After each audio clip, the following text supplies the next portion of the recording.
I don't know. Broadcast is Hi live. guys, hi guys. Just quickly checking my Facebook if we are live because here, one more second. Here we go, and we live. Hello, it's Anastasia again with you, and today it's my series of interview with a celebrity. And today my celebrity guest is Richard Atkinson. Hi, Richard. How are you? Hey, thanks, Anastasia, for having me on your show. Yeah, I'm just doing the lockdown like everybody else. We should create a dance called the lockdown dance. So, Yes. So let me guys tell you who Richard is because this is not a regular person. This person has a history. Richard now it is book author, he's life coach, and he's boxing coach. Also, he's ceramic artist. But his life have not always been that way. This man was a leader of Dirty Tricks gang, and he actually wrote a book what is called Dirty Tricks Gang. And Richard served about 36 years in a prison in Canada for robbing banks. Am I correct? yeah, mostly banks. We did other things. We call ourselves rounders because we didn't specialize in one thing. We did all the stuff in the criminal genre, and we did it from an early age. That's why we became so proficient at it. That's why we became so infamous. And I'm in the police museum because of that, because we did a lot of work. We didn't use gratuitous violence in our crimes. We were more sneakier. So we used a lot of guys to ensure that we didn't have any confrontations with the police, although they did happen at times. People did get shot. Stuff did happen. But yeah, so I've been in crime most of my life. And I look at myself as a professional criminal because that's what I was and that's what I was sentenced for. But that's not all that I am. And you mentioned that. It's not all what anybody is. So your negative past isn't always all what you are, but yet you get stigmatized and classified in certain and pigeonholed into the stuff that you did. So what I say to kids is you are who you hang with. So if someone was to be hanging around with me every day and people know my history because it's on the news, and they're going to say that you are a bank robber too. You go, well, I never robbed a bank, but you hang with one. And that's the thing with kids. You got to be careful who you socialize with. And in my case, all the people, and I'm making a point, I know you're anxious to say something, but all the people I hung with from grade 1 up, if they stuck with me, they went to the penitentiary. All those that backed away didn't. So go ahead. Yes, thank you, Richard. I also need to mention that Richard now actually working with youth and using his all this criminal experience and bad experience, he turned this into the good because now he explaining kids, youth, and people in general that criminal way it is a no-win way, so it is a dead end. So Richard, I have a question. At what age you went to the prison for the first time and for what? So I was arrested for the first time at 10 years old for stealing a bike bell. And from that arrest, more interactions with the police happened. When I was 14 years old, I shot at a cop and we were doing beanie. And I went to jail training school for that for a couple of years. And when I got out of training school, I was picked up by a government agent for the Black Panther Party. And I joined the Black Panther Party because I learned all that stuff. I read all the books, Malcolm X, all the books that were prevalent at that time, the bestsellers. So I came out angry. And then when I was in the Black Panther Party for roughly 18 months, we specialized in doing robberies, jewelry stores, banks, etc., to give the money to the Black Panther Party. We also broke into a lot of gun stores and liberated guns, as we said, for the Black Panther Party. Unbeknownst to us, none of the guns went to the Black Panther Party because they were intercepted by this government agent who attached himself to us. So we had a shootout robbery when I was 17 years old for that cause, and I went to jail then to the penitentiary. So at 17 years old, I was sentenced to the penitentiary. So they were looking at giving me then a life sentence, which was really unusual. I got lucky and the judge changed because something happened to one judge. They changed the other. So my case went to him. and he gave us a break. So I was doing about 8 years, appealed part of that sentence, got it knocked back down to 5 or 6, and that's when I was in the penitentiary at 17. So I had my 18th birthday in Millhaven Penitentiary, which is Canada's toughest penitentiary, the most insane place you'd want to be in Canada. So yeah, so my life has been in and out of prison 50 years now, and 52 years, and 32, 33 years of it inside some kind of cage, box, fish tank, something.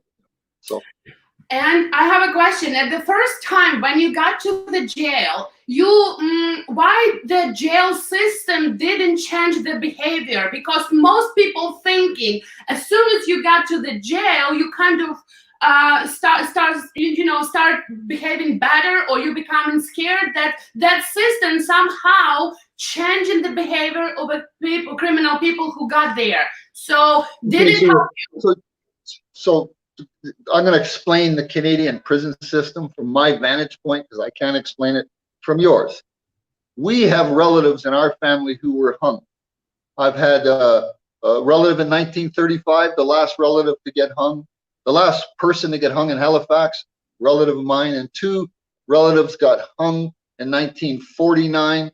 Right now, in the last, we'll say that over the last 30 years, our large family is the most incarcerated family in Canada. There's one of us in every prison in this country, and that we have been for a number of years. Every prison I walk into, and this has happened to me each and every time, hey, cuz, what's happening? What are you in for? What are you back for? You know, so it's not like we're walking into strange environments. And our family's been in these prisons since the inception of prisons, because we're formerly ex-slaves. So we're rebellious. We're Black Lives Matter types. We're community leader types. So we fight the government a lot. And amongst us are a small percentage of criminals in this large family. And so criminality is what we know from a young age. And we look at it a little differently. We have a lot of police in our family. We have a lot of blue collar workers, but we also have a lot of criminals. It's kind of a really exciting family to be in if you're at a picnic. Wow, I probably would be scared. Yeah. So we say at those picnics, there could be a fight, but you could also get arrested. You could fight your cousin, but then you might also get arrested by your cousin. So it's one of those things. Yeah, so did that first time when you got to the prison, did it change you? So as I understand, you had so I'll get to the point. I'll explain the system. In Canada, we have a prison system, I think, revamped under Pierre Trudeau first government. He opened the system up because we had the biggest riot in our Canadian history in 1971. They had the Kingston prison riot, and it shook up the government. And they opened the doors. They became more liberalized and open. So people like yourself can go to the prison then and say, I want to visit someone. And it would have took you maybe an hour to 2 hours to pass whatever security contingents or concerns they have. And you could have started to visit someone. Now it takes a long time to do that. They're stricter, they're more afraid. The government has changed. And I find that it's not because of the prison that changes most people I know. It's in spite of what you go through in the prison, and you just say to yourself, I don't want to go through that again. But you never look at, and I say this because I know 1,000 people, that talk to me in this sense.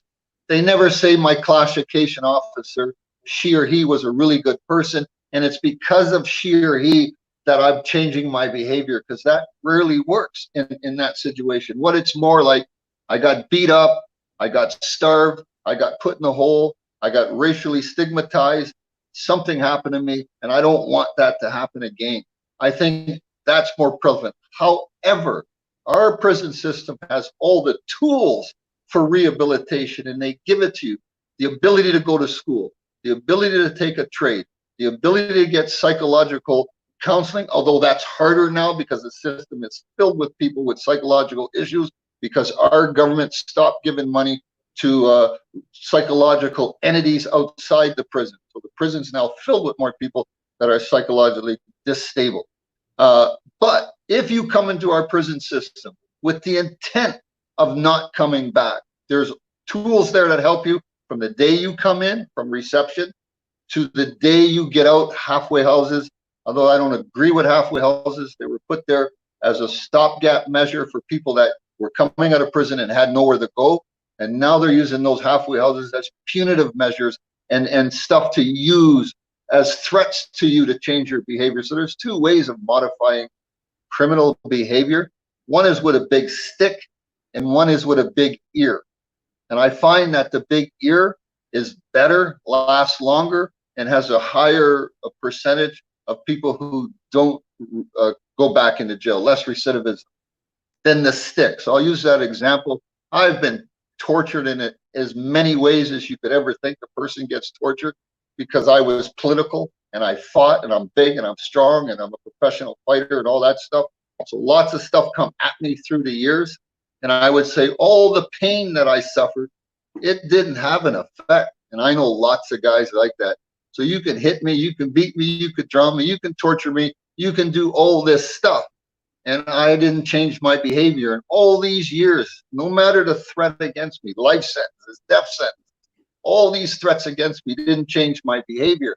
It's compassion that changes your behavior. And I haven't found a lot of it within the system. I haven't found a lot of compassion in the system. However, because I allowed myself to open up to compassion, I find it in a lot of people around me, you included, other people, because think of how we met. We met at Spider Jones' birthday party. Was it Spider? No, we met at Frank Caruso.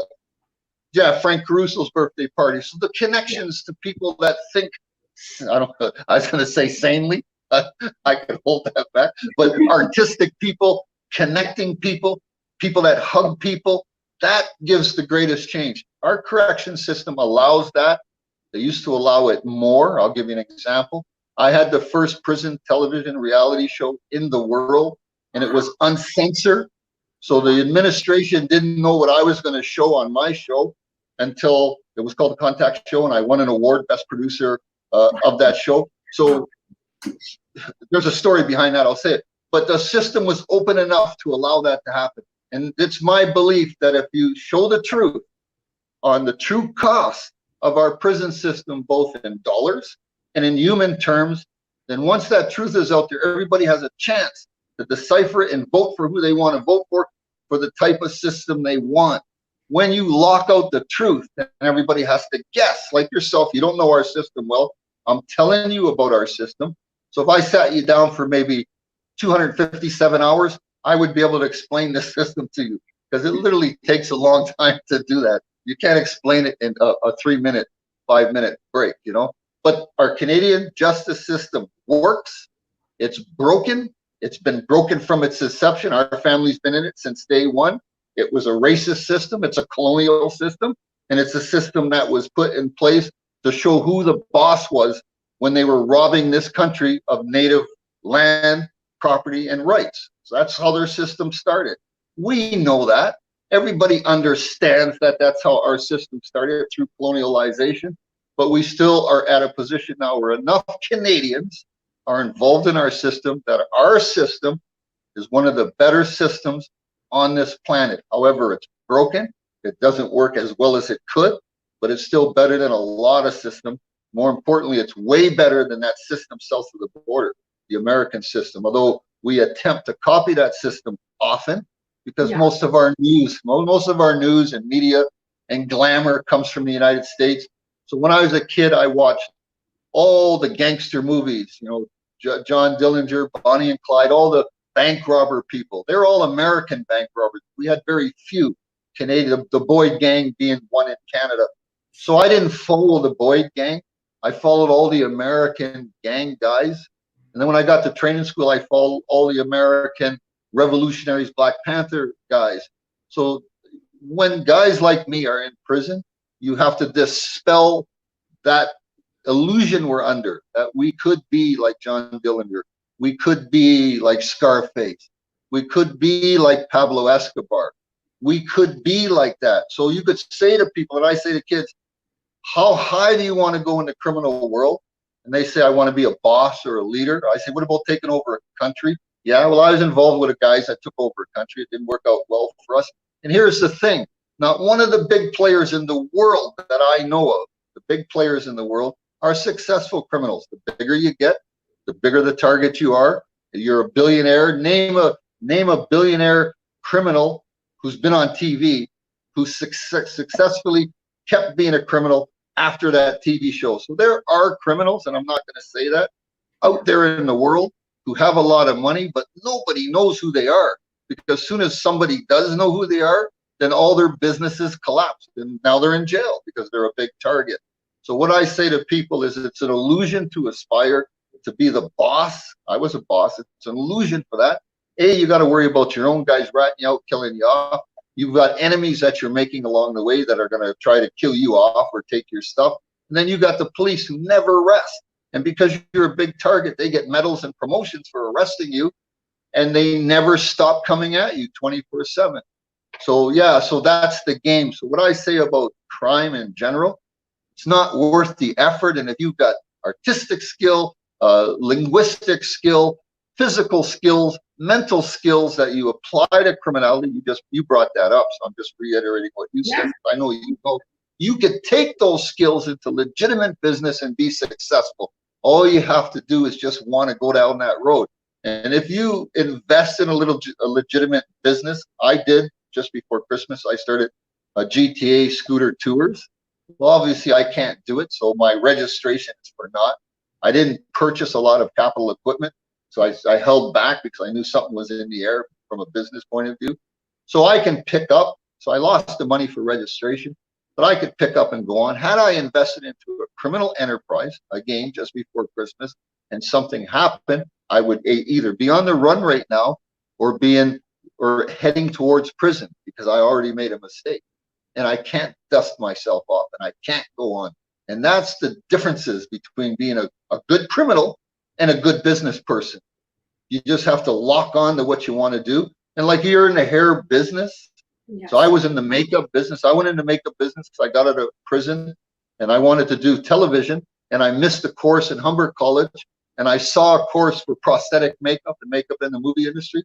So I took that course and I went in there, and yeah, so while I was doing that, I quickly realized I could use this criminally. And then I started to do that. So that's what happened. So I got the verdict. But had I stayed in it, who knows what would have happened, right? So, because there's lots of people that have won Academy Awards for their makeup techniques, especially Canada has a real powerful makeup industry in the movie business. Right? So yeah, that's true. Wow, I'm really surprised that person who ran such a successful gang and robbed the biggest number in Canada, banks robbing, and you are also a makeup artist. That's amazing. But I also know I can do your makeup without a doubt. That would be interesting. That's maybe going to be a topic for another show, when you're going to apply my makeup on live TV. I'm sure that's going to be a lot of fun. But actually, I want to ask you now a serious question. I know you're coming from a mixed family. You have a black, white, and natives, the mix of those people. And now we can see what's going on in States with Black Lives Matters, that black person was killed. And So I get where you're coming from. Let me cut you off. Forget about the States. We watch too much American TV, and we're affected by it. I'm an Afro-Métis, primarily from our families from the East Coast. Lots of us down there. They're protesting there also. Down in Nova Scotia and Cape Breton Island and New Brunswick, they're protesting right now. There's people on the street protesting. Black people there have been felt segregation to this day. Keep in mind, they desegregated the Nova Scotia school system in 1968, as well as Ontario. So before that day, it was possible that you weren't going to a certain school because of the color of your skin. That was only in 1968. It wasn't like it was in the 1868. It's just around the corner. People are writing nigger on park benches right now as we speak in Nova Scotia. The cops are beating people up as we speak, or they had a couple of weeks ago. There's a few cases of that. So there's police brutality there. There's all this stuff that afflicts people of color in Canada that we don't have to think about the United States. We're not much different in Canada in terms of how we deal with this in pockets. In the greater sense of it, we are a bit different. Toronto was the most multiracial city in the world, in the most multiracial country in the world during my childhood. So my friends were of every color, of every race. I grew up in the Jewish Kensington market, but it was also the black area, the Italian area, the Portuguese area, the Chinese area of the city, the Toronto downtown West End. Most diverse area in the city. Lots of cops were white from the suburbs and racially abusive. I put that in my book over and over again. Some cops were from the downtown area that treated us different, but most of them weren't from the suburbs. More cops there now moving around or have downtown experiences, and I see the difference in policing when they do that. The people know them more. They're from the neighborhood. They're part of the neighborhood. They understand the neighborhood, that kind of stuff. So we don't have to go into America to see this social unrest. We saw a woman fell off a balcony. My relatives are related to that. I don't know how I'm related to her. There's so many of us, right? Last week. And that protest of 5,000 people, that's over someone we know. So there's a question with the cops. Did something they shouldn't have done? And I'm Black Panther. I'm a bomb-making, gun-toting revolutionary. So I think a little differently than most people because of my past. So I'm saying, why would the cops kill her? She's not a threat to them. They're not homicidal maniacs in a general sense. And if a bunch of them together, they're less homicidal, though that was proven wrong with this case here in the United States. But why? My grandson said the other day, he's only 8, why would they hurt her? And that's that. She's not Black Panther. She's not radical. She's not the head of Black Lives Matter. And she's not a threat to the government per se. She's not a criminal, is what I'm trying to say. Yeah. So the chance of something nefarious coming out of this investigation is pretty slim. Even if they cover something up, I wouldn't believe she was executed. I don't believe that. Unless she came at them with a weapon, and then it would have been a different story. It would have been bang, bang, bang. She got a weapon out of the bathroom and came at us. We told her to put it down. She didn't. Bang, bang, bang. Without any cameras to say otherwise, what are you going to say in that situation? But someone falling off a balcony, and we go back through time. I was hung out a 52 division window in August of 1971, 4 floors up. They held me out, trying to shake me up. They were holding me pretty tight, but I kept saying to myself, what if I slip? So there was a fire escape there, and I kept saying to myself, I could grab the fire escape and then climb down. And so I wasn't afraid. And one of my relatives came by and looked up. It was like 3 a.m, so he was downtown doing something. And he saw me, and it was my cousin Tony Musgrave. Anyways, I yelled, "Hey, Tony, man!" And then they pulled me up. So it was a beating that I was getting. It started. The cop punched me. I'm a pretty big guy, so even as a kid, I was only 15 then. So he punched me. Instead of me curling in pain, I just punched him back. So it was a fight in the police shop. And then they lifted me out the window and they said, "Who's doing all the B&Es? Who's breaking all the stores downtown?" Which we were mostly. I think our crew was doing most. And I just said, I did every one of them since 1948. And that cut it out because they knew I wasn't going to say anything. And they pulled me back in. But I was hanging upside down out of a 4th floor window in a police station with 4 cops holding me. I was. They didn't drop me, but I was. So stuff can happen. Different for me than her because I was a criminal at the time and we were doing a lot of stuff and we were armed. We had guns and we were teenagers and we were a little bit crazy. So I get it. So, Wow, but I also know that on the 60s, this Black Power movement started in Canada, and you was witnesses that. Have you been involved in that movement? Yeah, so there was Black Power movements here because during the Vietnam War, a lot of people fought the draft by running away from the United States and seeking sanctuary in Canada.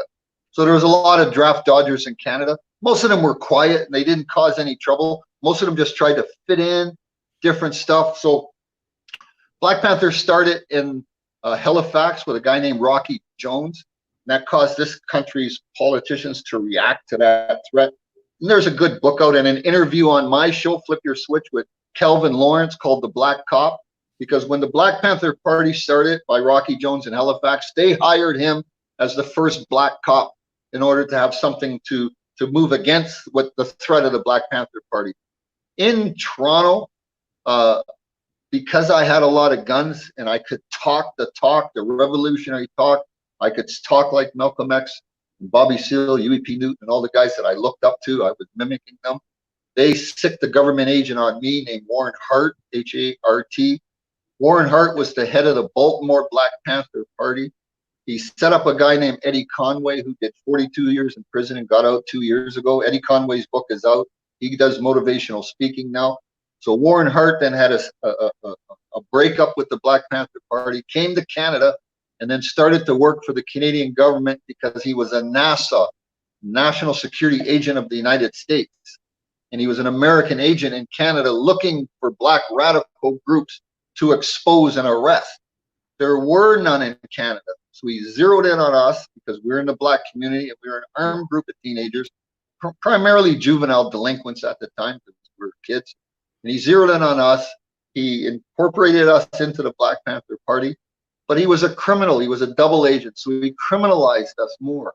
He specialized in robberies in his mind, and he just needed instruments that were fearless to go perpetrate these robberies so he can make money under the guise that he was given, that we were risking our lives and the lives of other citizens to get money for the Black Panthers Legal Defense Fund.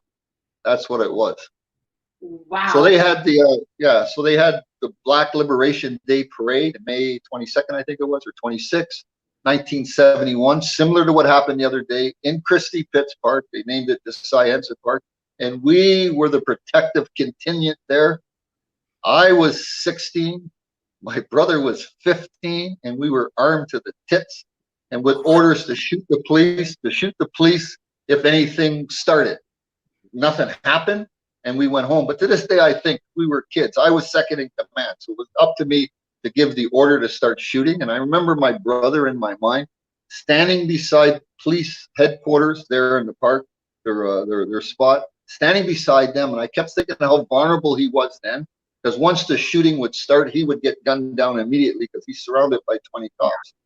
So I keep thinking of that now. So he brought up a point a couple months ago. He said, don't you think when we were walking in that park, how many dots were on us from police, snipers? Of course, they didn't have lasers then, but there would have been scopes on us. How many scopes would have been on us from police snipers that we didn't know of? So if any shooting did start, we'd have been wiped out immediately. And I keep thinking that the government did that. I didn't do that. I didn't create that situation. The government responded to social unrest, Black Power movements, and then sent in an agent to stop it. But what the agent did is further criminalize the movement. And I keep thinking with the movements that are going on now, that the government might be doing the same thing in order to cause all this social unrest. They did it before. They're known to do this kind of stuff. So you have to keep your mind really open to the news that comes to decipher it correctly. And you can't believe everything that the government says. You can't believe why they're doing what they do, because sometimes they don't know themselves. Like, I don't think the Trudeau government knew that Warren Hart was a specialist in armed robbery, and that's all he cared about, was to rob. And you could read Eddie Conway's book, and he mentions it in his book. He says, I don't understand why Warren Hart kept mentioning robbery. I'm not a robber. Warren Hart then clicked on to us. We were robbers. So as soon as he mentioned robbery for the Black Panther Party, it was, I'm in. Let's go. Let's do this, right? So that was the difference.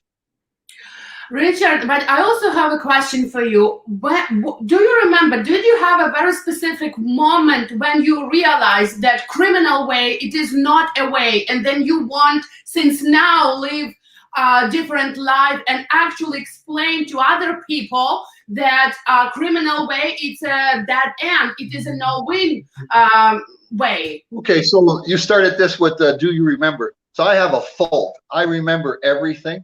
And it truly is a fault, and it drives you insane at times. It literally, you have to deal with a lot of shit from the past. And it's like, I remember smells, tastes, sounds, and all that people wouldn't normally zero in on. I remember all that stuff more. I can remember the feel of the air, the temperature, what was on the radio at certain time, like through most of my life from 4 years on, all that kind of stuff. So in that memory you're talking about, and you're talking about change. When did the change come? It came when I was doing my television show. A change came over me. Not a big one, though. Not a big enough one, just a seed. And that's what happened. You can't expect a revolutionary change, cataclysmic change, the change, a resurrectionary change. And a lot of people, it's a slow change over time that you just get. It's like one straw too many over a long period of time, and you just get tired of that. So when I was doing my television show, it changed me because I felt the power of television, and I understood it. I'm an award-winning television producer.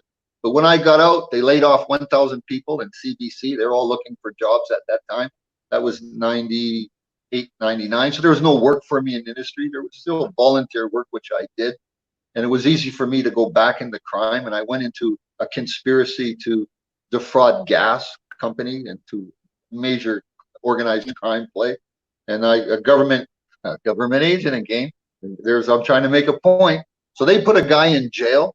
So they put a Clive Claremont, that's his real name. They put Clive Claremont in a federal prison to get next to my friends in prison, so that when my friends came out of prison, Clive Claremont could come out with them and then get involved in any criminal activity that I do. And that happened. And I was charged with another international conspiracy. And then I got another 20 years for that. So I'm in jail again. So I came to this conclusion. This is the change. So my cousin ratted me out for crimes that I did, but he never did. And he stayed in court for 8 days and said he did those crimes with me so that he can get me convicted, although he didn't do the crimes with me. I wouldn't have been able, he would have been impotent. He wouldn't have been able to do what he did to me if I wasn't already a criminal. Therefore, I went to jail. Warren Hart, when I was 16 years, attached himself to me and was able to send me to prison almost for a life sentence because I was doing delinquent and criminal stuff as a kid. Had I not, Warren Hart would have been ineffective. When I was out the last time and the cop twisted the gas thing into a drug conspiracy, he would have been impotent to do that. He would have had no weight to do it had I not already been entertaining in my mind some criminal activity. He wouldn't be able to get me. We could use the KGB, the RCMP, the FBI. If you are totally clean, it's harder for them to get you. They have to set you up a different way. But if you're dirty at all, it's easier for these government agents to get you, corrupt you, twist you, send you in a direction they want to send you, and then nail you. So I'm under the impression now, because I'm not doing anything criminal, and here's the catch-22 for me, because I'm on parole, that I can't get another sentence. But it doesn't mean I can't go to prison for the rest of my life.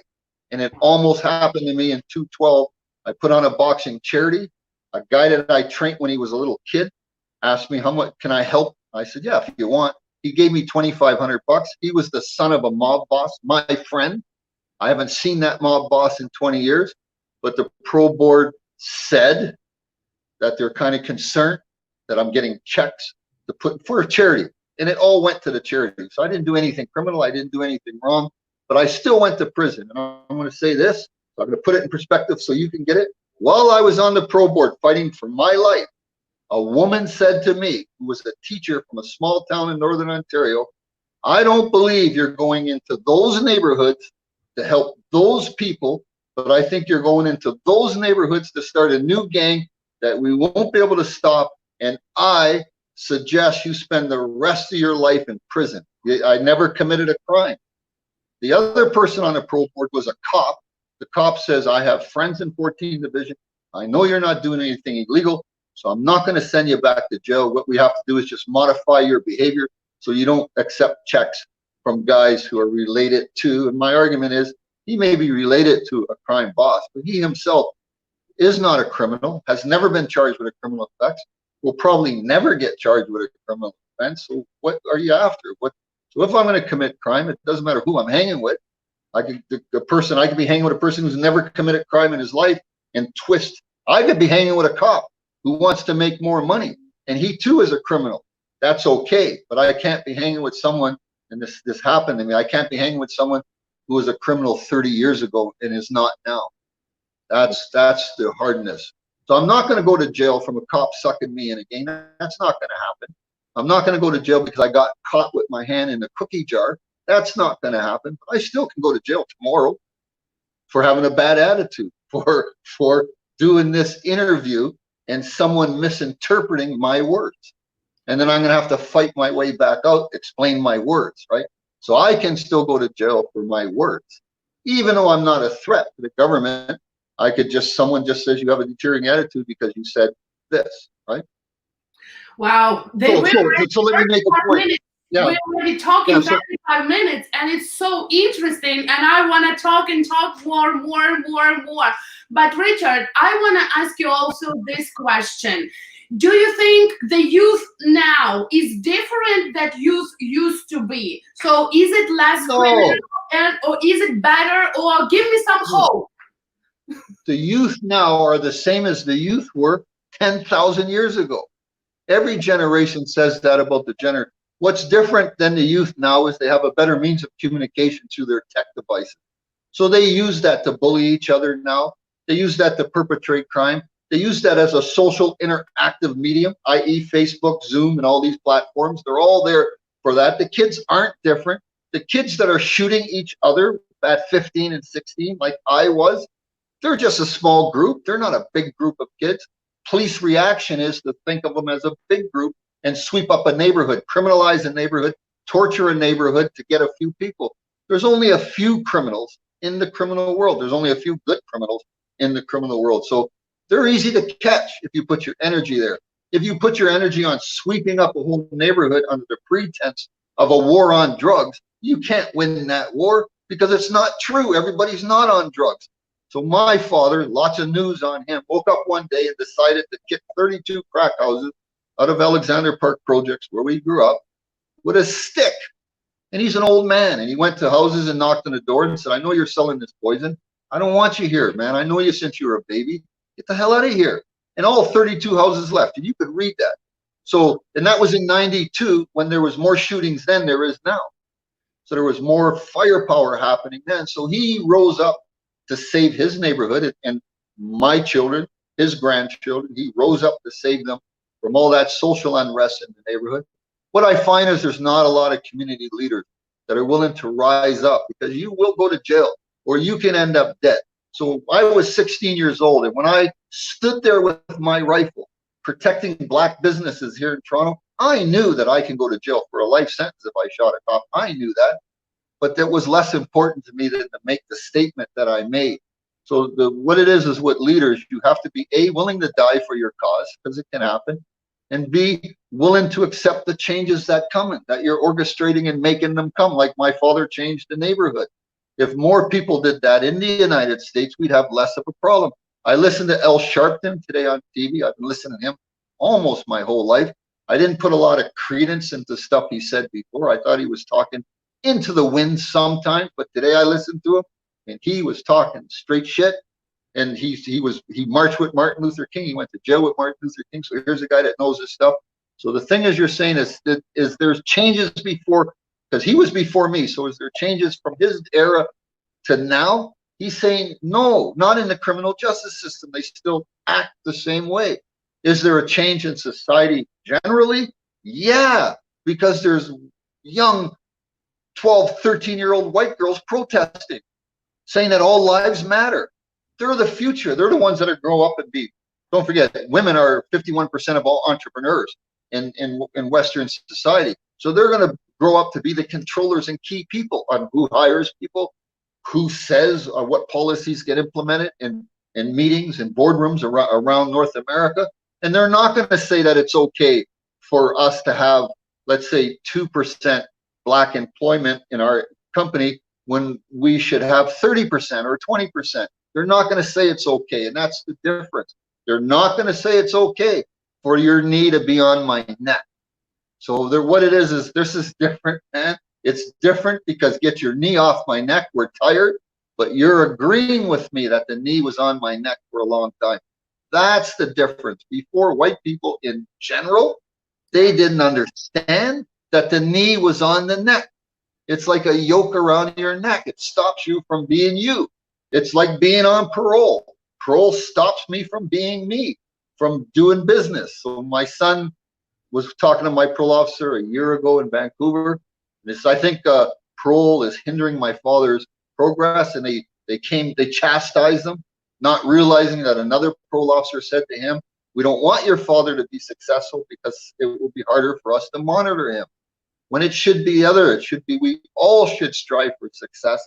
And it will be easier us to monitor you, because the more success you get, the more people are looking at you. It's as simple as that.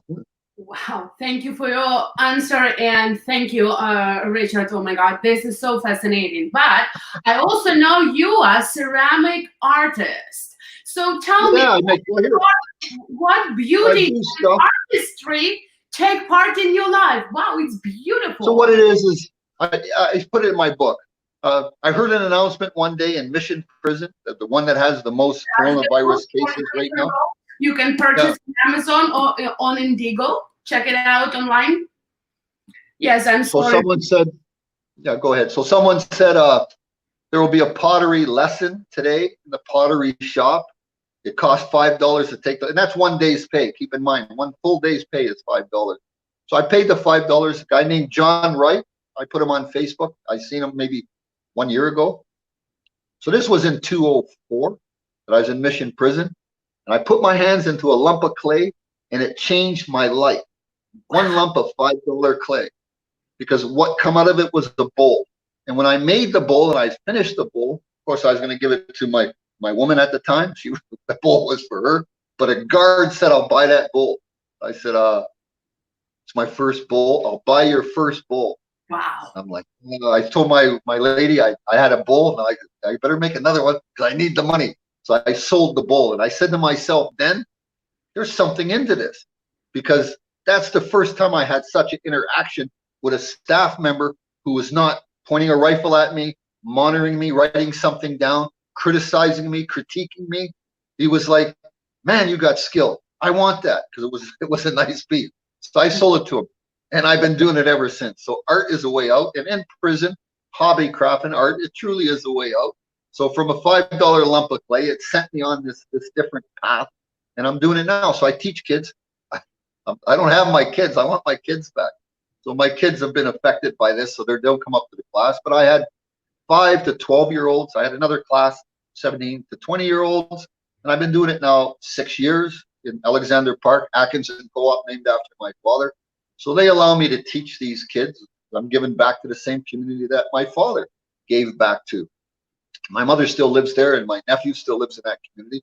So yeah, so we're community people, and it's a community that I'm helping. So the kids in that community, every single one of them has a cup or a bowl sitting in their house that they made there. When I was a kid, they had a community center called St. Christopher House in the downtown Port, and they had a pottery shop in St. Christopher House. But we broke into it one night and took the clay, threw the clay all over the gym, and we got caught by a guy named Bob Ackerman, who was a karate expert. So he said, and he was head of all the sports, he said, 2 things are going to happen here. I'm going to kick your little asses and make you take all that clay down, or I'm going to tell your father.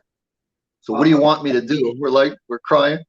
"We don't want you to kick our ass, but we don't want you to tell our father anything. We'll clean it all up. We'll stay all night and clean it up." So he phoned our parents and said they're going to stay in the gym. And our parents, yeah, go ahead. So all night we cleaned all the clay off the walls and the ceilings. Wow. And that's the first time I touched clay, the power of a little piece of earth. So actually, Dostoevsky said that beauty will save the world. So, and I'm working in a beauty industry and creating beautiful things, and you creating beautiful things from the clay. And as you mentioned, that even in prison, guys having those hobbies, lessons on a craft and art. So basically, this art therapy is a very, very working tool. Am I right? Okay, so what it is with hobby crafts in prison, I used to be able to give out a $75 loan to any newcomer that come in to participate in hobby. So what it did is and you had to pay that back incrementally to the inmate committee. And then people started doing dope when the crack area come in, and the administration stopped those hobby craft loans. But it didn't stop the need. It just stopped that more money and the ease of getting hobby. People still participate in hobbies. So I did all the hobbies you can do. And other guys just specialize in petty point, drawing, paintings of different kinds, ceramics if you're in an institution that has it. And the thing that the hobby craft does It's usually the guys that are the more serious guys, the more introverted guys that are, because you're doing cell time. And it's the lifers, the old timers, the ones with the most knowledge. And you see them typing, writing, painting, doing petty point, doing some kind of art. And it gives you an opportunity in prison to say, hey, man, that's really nice. How long have you been doing it? Well, I came in 40 years ago and I've been doing it since. Wow. And then the dialogue starts to happen. How can I get into it if you like it? And how did it work for you over all these years? And each and every one of those guys, me now included, will say, when you're locked down, it saves your ass, man. It saves your sanity. And if I'm sane and I'm a counselor, then I can give sane advice to you. And it's as simple as that. If all the counselors and all these people that use this energy are made insane because there's no avenues out, then everybody around you is going to be the same way. It literally keeps an institution saner by having a conduit and an outlet for artistic expression. Because you could take anger and turn it into art. And I've seen that a lot of time. I'm going to kill him. I'm going to kill him. So I'll use an example. It's in my book. A guy threatened me with a knife. I'm 19 years old. And I said to myself, I got to stab him up because I'm not going to tolerate the insult, ego. I'm not going to tolerate the insult of the threat. I was trying to play a trumpet and I only had the mouthpiece. And I was whack, whack, whack, whack, whack, whack. And it literally drove him nuts. I didn't understand that. So I asked my friend to give me a knife. I'm going to stab him. And my friend came and gave me a harmonica instead of that knife. That's that artistic expression. I put that in my book. So I started playing that harmonica to drive him crazy, to make him mad, so that he would attack me again and I would have the excuse to take him out. But he couldn't attack me now because you're entitled to learn how to play an instrument, not a half an instrument like a mouthpiece. So here. So.